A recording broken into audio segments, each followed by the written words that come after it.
Hey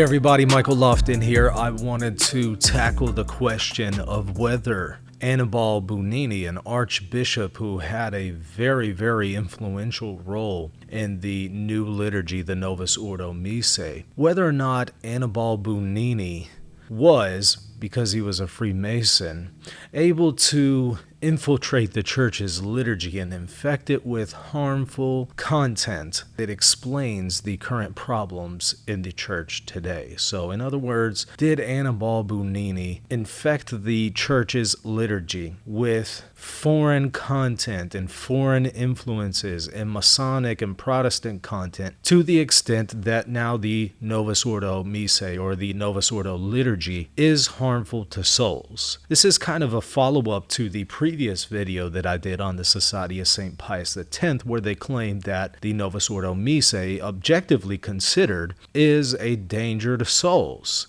And somebody in the comment section said, well, hey, how do you deal with the issue of Annibale Bugnini having such a pivotal role in the formation of the Novus Ordo? It's a great question, but I would just simply call a person to consistency. And what I mean by that is this. Let's assume for the moment that Annibale Bugnini was a bad man and that he was a Freemason. Let's just go ahead and assume that. And let's even assume that he had less than pure intentions when it comes to how he advised the Holy Father when it comes to the reforms of the liturgy. Let's just go ahead and assume that for the moment. My question is this: how consistent are we if we're going to say, well, because of that, something now that has been officially promulgated by the Pope is harmful to souls? Because I'm simply going to ask, well, if you look at previous examples, you have figures like Joseph Kloiken at the First Vatican Council, who had a significant influence in the promulgation of the teaching that the Pope is infallible. He had a significant hand in that, and yet we discovered much later some incredibly questionable aspects to Kloiken's character. Does that mean somehow that the document issued by the First Vatican Council is now infected and we should no longer accept it?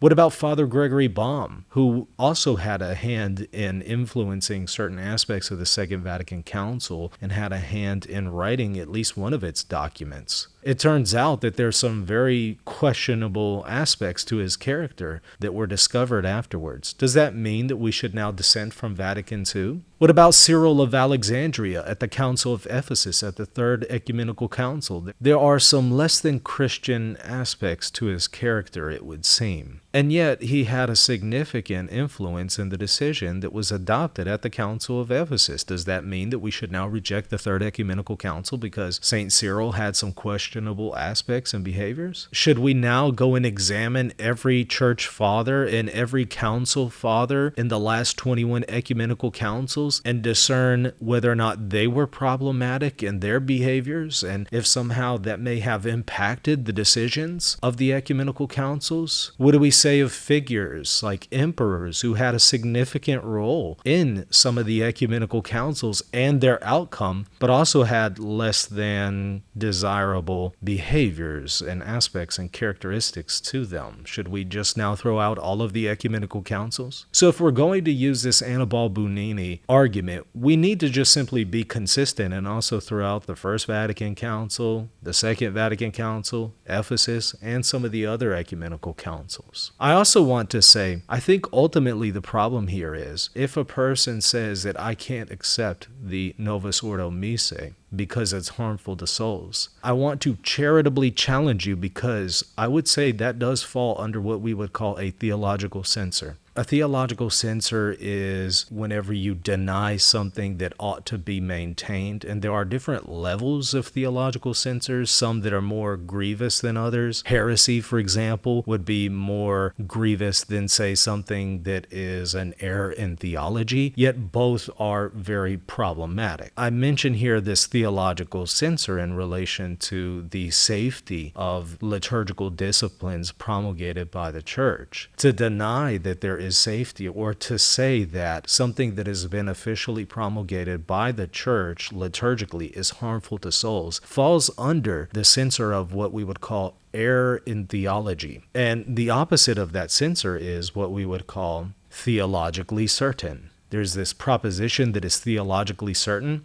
and we are to maintain that proposition. And if we deny it, we have now committed an error in theology.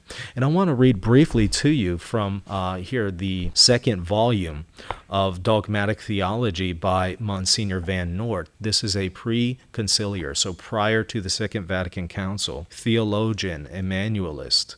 And here's what he says about this very concept that the church could issue a church discipline in matters of liturgy that is harmful to souls. Here's what he says.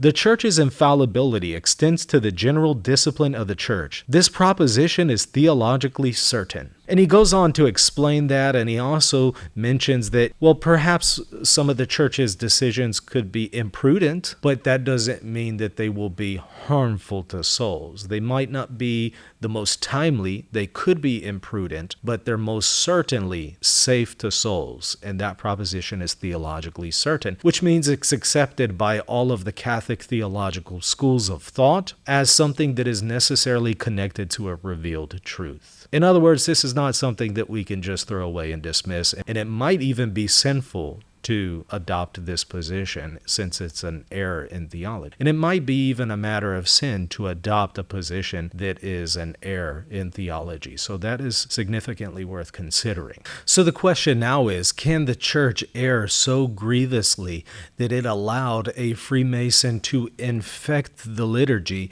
to the point that it has now officially promulgated something that is harmful to souls? That's not to say that Annibale Bugnini did not have a hand in the Novus Ordo Missae, but it's to say, did he influence the liturgy to the extent that he inserted error and unsafe elements into it that are now harmful to souls? That would then be to say the church has officially allowed something unsafe into its liturgy and promulgated that in the Roman Rite, which would, of course, fall under a theological censure if one were to maintain that. It's theologically certain that the church could never do that.